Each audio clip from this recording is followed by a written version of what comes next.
So to demo logo on scroll, I'm just going to go right ahead and upload my logo. So here you can see I've got logo on scroll. I'll click upload, and I'm going to choose this logo here, which is a variant. Notice the eye on this one is pink. So I'll upload this and press save. And now if I go back to my preview and scroll, you can see that the logo animates. All it's doing is replacing one logo with the white. As I scroll, it will replace it to the pink. So that gives you a bit of inspiration there on what you could potentially do with your logo.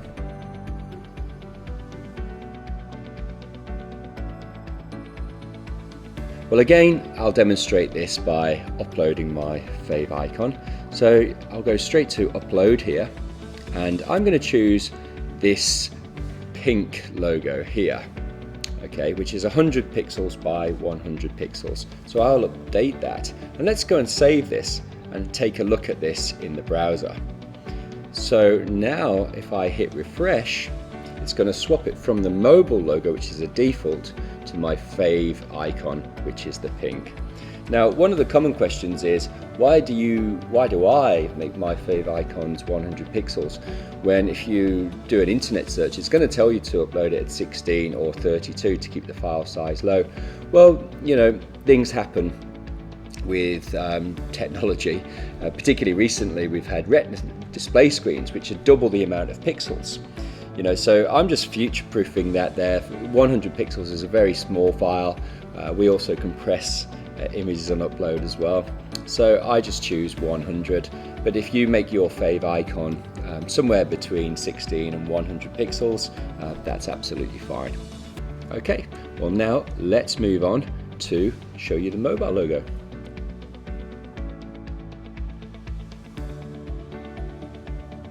So here we can see the mobile logo in the list. If I jump over to the preview and hit the mobile icon, I can see my mobile logo here. Now for Alio, I'm quite happy with my logo as it is. So in this case, I'm not going to upload anything and it will display the default. So I don't need to upload two if my logo is going to be the same. Some people might like to have quite a minimal mobile logo, and maybe if you've got an icon, just display the icon only. But there's enough space for it here in the mobile design. So I'm quite happy. So I'm going to skip this and move on to the email logo.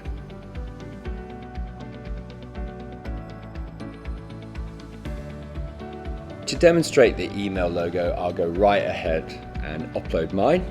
And as you can see here in my list of logos, I've got a whole bunch of logos. Some have got a background and some don't have a background. As you can see here, there's no background. But when you've got an email, you don't know where that email is necessarily going to. Some people might be reading their email, for example, in dark mode, whereas others might be reading it in light mode.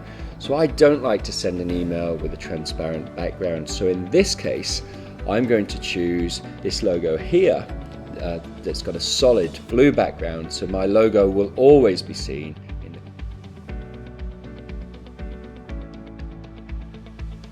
And finally, we'll upload the Apple Touch icon. Well, the Apple Touch icon are the icons that appear on the home screen of your iPhone or iPad.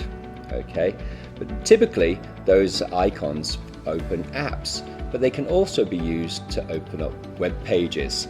So here we have the icon that will be used if anyone saves any of your pages to their home screen.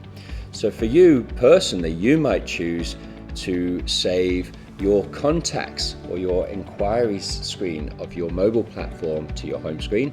So you can click that at any time and see all of those inquiries as they come in, which is what I do with my mobile platform. So I can get all of those leads and respond to them immediately without even having to use a CRM.